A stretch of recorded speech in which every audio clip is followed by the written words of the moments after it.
ನಗರದ ಗಂಜ್ ವೃತ್ತದಲ್ಲಿ ಬಿಜೆಪಿ ಕಾರ್ಯಕರ್ತರು ಮಾನವ ಸರಪಳಿ ನಿರ್ಮಿಸಿ ಕಾಂಗ್ರೆಸ್ ಪಕ್ಷ ಹಾಗೂ ರಾಹುಲ್ ಗಾಂಧಿ ವಿರುದ್ಧ ಘೋಷಣೆ ಕೂಗಿದರು. ಬಳಿಕ ಜಿಲ್ಲಾ ಕಾಂಗ್ರೆಸ್ ಕಚೇರಿಗೆ ಮುತ್ತಿಗೆ ಹಾಕಲು ಯತ್ನಿಸಿದ್ದು ಪೊಲೀಸರು ಬ್ಯಾರಿಕೇಡ್ ಹಾಕಿ ತಡೆದರು. ರಾಹುಲ್ ಗಾಂಧಿ ಪ್ರತಿಕೃತಿ ದಹಿಸಿ ಇಂಪ್ಯಾಕ್ಟ್ ಶೃಂಗಸಭೆಯಲ್ಲಿ ದೇಶಕ್ಕೆ ಅವಮಾನ ಮಾಡಿ ಯುವ ಕಾಂಗ್ರೆಸ್ ಕಾರ್ಯಕರ್ತರು ಹಾಗೂ ರಾಹುಲ್ ಗಾಂಧಿ ವಿರುದ್ಧ ಘೋಷಣೆ ಹಾಕಿ ಆಕ್ರೋಶ ವ್ಯಕ್ತಪಡಿಸಿದರು. ಬಿಜೆಪಿ ಮಹಿಳಾ ಕಾರ್ಯಕರ್ತೆಯರು ಜಿಲ್ಲಾ ಕಾಂಗ್ರೆಸ್ ಕಚೇರಿಗೆ ನುಗ್ಗಲು ಯತ್ನಿಸಿದ್ದು ಈ ವೇಳೆ ಅವರನ್ನು ಪೊಲೀಸರು ಬಂಧಿಸಿ ಕರೆದೊಯ್ದರು.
ಶಾಸಕ ಶಿವರಾಜ ಪಾಟೀಲ್ ಮಾತನಾಡಿ, ಅಂತಾರಾಷ್ಟ್ರೀಯ ಮಟ್ಟದಲ್ಲಿ ನಡೆಯುತ್ತಿರುವ ಈ ಇಂಪ್ಯಾಕ್ಟ್ ಸಭೆಯಲ್ಲಿ ಕಾಂಗ್ರೆಸ್ ಗೂಂಡಾ ಕಾರ್ಯಕರ್ತರು ಅಂತಾರಾಷ್ಟ್ರೀಯ ಮಟ್ಟದಲ್ಲಿ ಭಾರತದ ಹೆಸರನ್ನು ಕುಗ್ಗಿಸುವ ಕೆಲಸ ಮಾಡಿದ್ದನ್ನು ಖಂಡಿಸಿದರು. ಕಾಂಗ್ರೆಸ್ ಪಕ್ಷದ ನಾಯಕ ರಾಹುಲ್ ಗಾಂಧಿಯವರ ದೇಶದ್ರೋಹಿ ಮುಖವಾಡ ಕಳಚಿದೆ. ಈ ಕುರಿತು ವಿಶ್ವದಾದ್ಯಂತ ಚರ್ಚೆ ನಡೆಯುತ್ತಿದ್ದು, ದೇಶಕ್ಕೆ ಕೆಟ್ಟ ಹೆಸರು ತರಬೇಕು, ಪ್ರಧಾನಿ ನರೇಂದ್ರ ಮೋದಿಗೆ ಅವಮಾನ ಮಾಡಿ ಮಸಿ ಬಳಿಯುವ ಕೆಲಸ ಮಾಡಿದಕ್ಕೆ ಆಕ್ರೋಶ ವ್ಯಕ್ತಪಡಿಸಿದರು. ಕಾಂಗ್ರೆಸ್ ಪಕ್ಷವು ಘನತೆಯಿಂದ ವರ್ತಿಸುವುದನ್ನು ಬಿಟ್ಟು ದೇಶವೇ ತಲೆ ತಗ್ಗಿಸುವಂತೆ ವರ್ತಿಸಿರುವುದು ಸಹಿಸಲಾಗದ ಸಂಗತಿ. ಇದು ಕಾಂಗ್ರೆಸ್ ನಾಯಕರ ಮನಸ್ಥಿತಿಯನ್ನು ತೋರಿಸುತ್ತದೆ. ಕಾಂಗ್ರೆಸ್ ಪಕ್ಷ ಮುಂದಿನ ದಿನಗಳಲ್ಲಿ ತಮ್ಮ ನಡವಳಿಕೆಯನ್ನು ಸರಿಪಡಿಸಿಕೊಳ್ಳದಿದ್ದರೆ ತಮ್ಮ ಮನೆಗಳಿಗೆ ಮುತ್ತಿಗೆ ಹಾಕಲಾಗುತ್ತದೆ ಎಂದು ಎಚ್ಚರಿಕೆ ನೀಡಿದರು. ಅಂತಾರಾಷ್ಟ್ರೀಯ ಮಟ್ಟದಲ್ಲಿ ನಡೆಯುತ್ತಿರುವಂತಹ ಎಐ ಇಂಪ್ಯಾಕ್ಟ್ ಸಮಿಟ್ ನಲ್ಲಿ ನಿನ್ನೆ ಕಾಂಗ್ರೆಸ್ ಪಾರ್ಟಿಯ ಕೆಲ ಗುಂಡಾ ಕಾರ್ಯಕರ್ತರು ಅದಕ್ಕೆ ನುಗ್ಗಿ ಇವತ್ತು ಅಂತಾರಾಷ್ಟ್ರೀಯ ಮಟ್ಟದಲ್ಲಿ ಭಾರತದ ಹೆಸರನ್ನು ಕುಗ್ಗಿಸುವಂತ ಕೆಲಸ ಮಾಡಿದ್ದಾರೆ.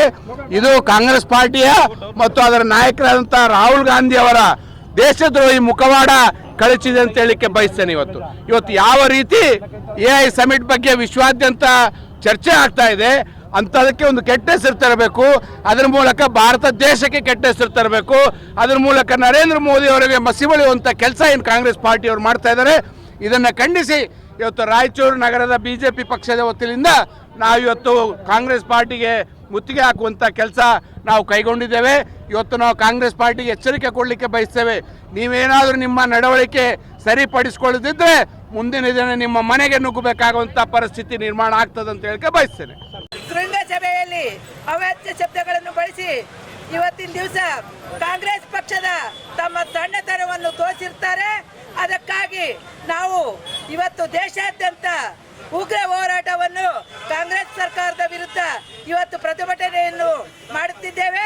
ಇವತ್ತು ರಾಜೀವ್ ಗಾಂಧಿಯ ಒಂದು ಪ್ರತಿಕೃತಿ ದಹನವನ್ನು ಸುಟ್ಟು, ರಾಹುಲ್ ಗಾಂಧಿಯ ಪ್ರತಿಕೃತಿ ದಹನವನ್ನು ಸುಟ್ಟು ಇವತ್ತು ಗಂಜ್ ಸರ್ಕಲ್ನಲ್ಲಿ ಬೃಹತ್ ಪ್ರತಿಭಟನೆಯನ್ನು ಮಾಡಿದ್ದೇವೆ.